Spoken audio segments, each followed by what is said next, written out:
We beginnen deze uitzending in de Verenigde Staten. Want 10 weken geleden werd daar de eerste coronabesmetting vastgesteld. Vandaag telt het land ruim 125.000 bevestigde besmettingen. Het zwaarst getroffen is de stad New York.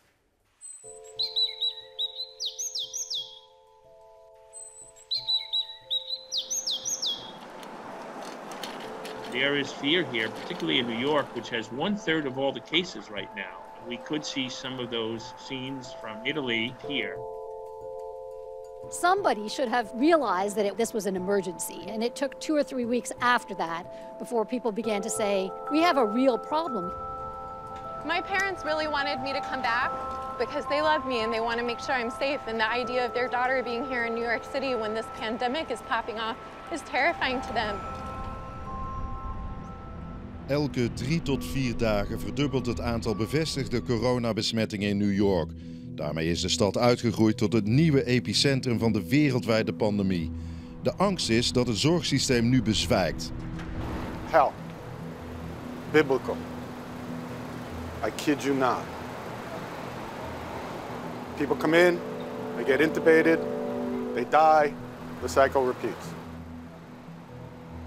The system's overwhelmed all over the place.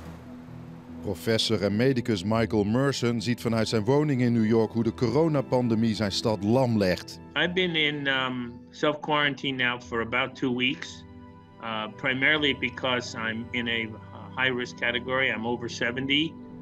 Jarenlang werkte hij voor de Wereldgezondheidsorganisatie, waar hij de strijd tegen de AIDS-epidemie leidde. Hij kijkt met ledenogen aan hoe de federale regering de pandemie aanpakt. We have not seen a national mobilization. So you even have the governors of different states competing on the market for the equipment that we need. This is not what you would do in a real wartime setting. Our president says we are at war, but he's not acting like we're at war. President Trump zinspeelde er eerder deze week op om de restricties op korte termijn af te bouwen. En hij noemde zelfs een streefdatum. Thank you very much. Easter is a very special day for many reasons. For me, for a lot of our friends, that's a very special day. And what a great timeline this would be. What a great timeline that would be. I think that's a fantasy. More than that, I think it would result in many more cases. Our government is giving press conferences, but providing absolutely no resources, no meaningful assistance of any kind, even though they've had months to prepare. De gouverneur van New York luidt intussen de noodklok. Hij eist urgente actie van de federale regering. It is not happening. FEMA says we're sending 400 ventilators. Really? What am I going to do with 400 ventilators when I need 30,000? You pick the 26,000 people who are going to die because you only sent 400 ventilators. De New Yorkse gouverneur krijgt veel lof voor zijn gedisciplineerde aanpak van de crisis. Many Americans have a lot more confidence in the ability of their state and local governments to deal with this epidemic than they do in the federal government. If you're a leader in a time of panic, you have to have a consistent message, and changing your mind every 2 or 3 days does not imbue confidence.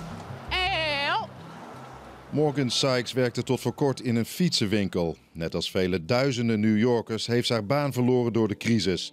Nu zet ze zich in voor Corona Couriers, een vrijwilligersorganisatie die boodschappen en medicijnen brengt naar mensen die niet naar buiten kunnen. I feel like I can be of service, I can be of value. And riding in the city right now, on one hand, yes, it's eerie. But on the other hand, it is incredible to be like, but we're still out here. We're still a lifeline. De coronacrisis heeft de bloeiende Amerikaanse economie in puin gelegd. In een week tijd verloren ruim 3 miljoen Amerikanen hun baan. Zoiets heeft de Verenigde Staten nog nooit eerder meegemaakt. The sheer scale of the layoffs and the economic devastation is so big. And everybody I know is laid off right now.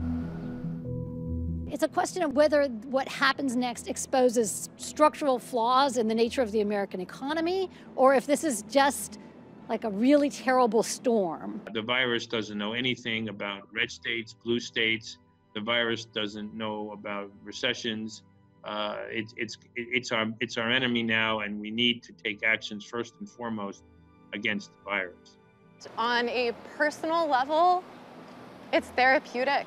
I can come out and just pedal out my rage, my frustrations, my feeling of vulnerability and helplessness, and take that back and turn it into an act of service, an act of resistance, an act of joy. Ja, we gaan naar onze